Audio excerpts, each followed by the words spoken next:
ఏలైనగా ఒక మనిషిని అవిధేయత వలన అనేకులు పాపులుగా ఎలాగూ చేయబడిరో అలాగే ఒకని విధేయత వలన అనేకులు నీతిమంతులుగా చేయబడుదురు. దేవుడికి మహిమ కలుగును గాక. హల్లెలూయా.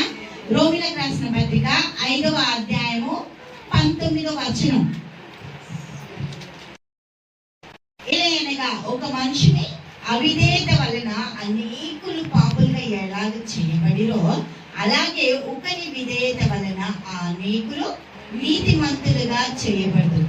మరియు అపరాధము విస్తరించినట్లు ధర్మశాస్త్రం ప్రవేశించును, అయినను పాపము మరణమును ఆధారము చేసుకొని ఎలాగూ ఏలెనో అలాగే నిత్య జీవము కలుగుటకై నీతి ద్వారా కృపయు మన ప్రభు అయిన యేసుక్రీస్తు మూలముగా ఏలు నిమిత్తము పాపము ఎక్కడ విస్తరించెనో అక్కడ ఆ కృప అపరిమితముగా విస్తరించెను. దేవుడికి మహిమ కలుగును గాక. అంటే ఏమైపోయింది? మన మరణాలన్నీ కూడా కొట్టివేయబడి మరణించడానికి మనకి ఎక్కడ ఆస్కారము లేదు. ఇప్పుడు వాళ్ళు మళ్ళీ చెప్తుంది ఏమని, హైదరాబాద్ లో అది వచ్చింది, అక్కడ ఇది వచ్చింది, ఇక్కడ అది వచ్చిందని. ఏది కూడా మనకు దేవుని యొక్క కృప ద్వారా అపరిమితమైన ఆయన మహత్యం, ఆయన ప్రేమ, ఆయన స్వస్థత, ఆయన ఆనందం అన్ని కూడా మనకు విస్తరించిన విధంగా మనం రోమీయులకు రాసిన పత్రిక 6వ అధ్యాయం 1వ వచనం ఒకసారి చూద్దాం. అలాగైనా ఏమందుము కృప విస్తరింపవలనని ఎక్కడ ఉండాలంట? పాపమందు నిలిచి ఉందుమా అట్లా అనరాదు. పాపం విషయమై చనిపోయిన మనము ఇక మీదట ఎలాగూ దానిలో జీవించుదుము అంటే మనం ఆల్రెడీ చచ్చిపోయింది కదా. దేవునికి మహిమ కలుగును గాక. పాపం విషయంలో, మన జీవిత విషయంలో పాత రోత జీవితాలన్నీ కూడా మనకి చచ్చిపోయాయి కదా. మనం తిరిగి ఆయనలో లేచినాం. హల్లెలూయా. ఎప్పుడైతే మనం 3వ వచనానికి వస్తాం, క్రీస్తు యేసులోని బాప్తిజము పొందిన మనమందరము ఆయన మరణంలోనికి బాప్తిజం పొందుతామని ఎరగరా.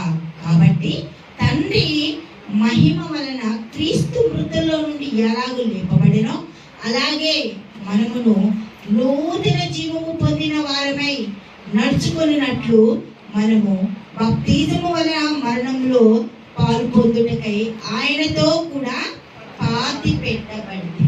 దేవునికి స్తోత్రం. పాతి పెట్టబడ్డము. కానీ మన జీవితాలు దేవుడికి మహిమ కలుగును గాక.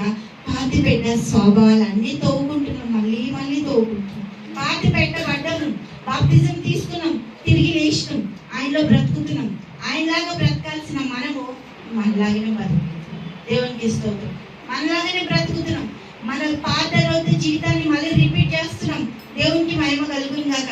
దాన్ని మళ్ళీ మళ్ళీ మార్చి చూపిస్తున్నాం, మళ్ళీ మళ్ళీ దాన్ని తీసుకొస్తున్నాం. కానీ దేవుడు ఏమంటుండు? మీరు పాతి పెట్టబడ్డారు.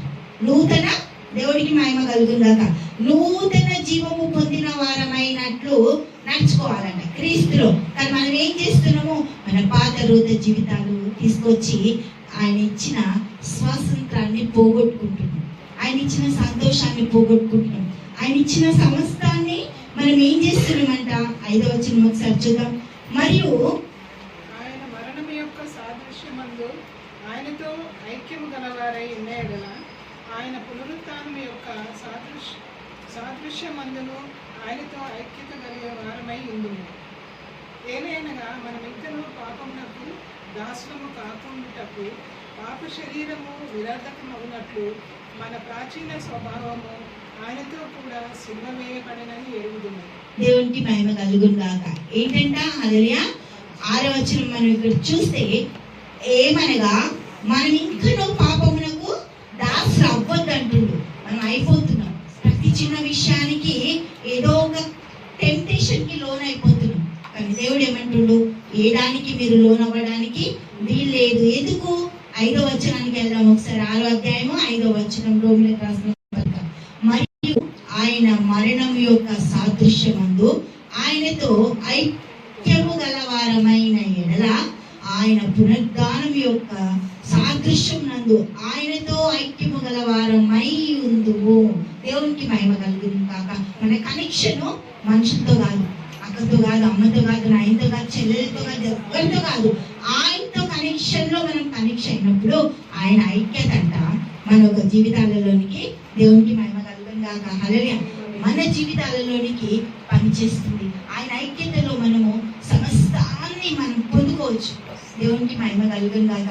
మరణం ఎంత భయంకరమైన, చిన్న జ్వరం వస్తే గడగడ ఉక్కిపోతుంది. ఎందుకు? వారం రోజులు పోతలేదు.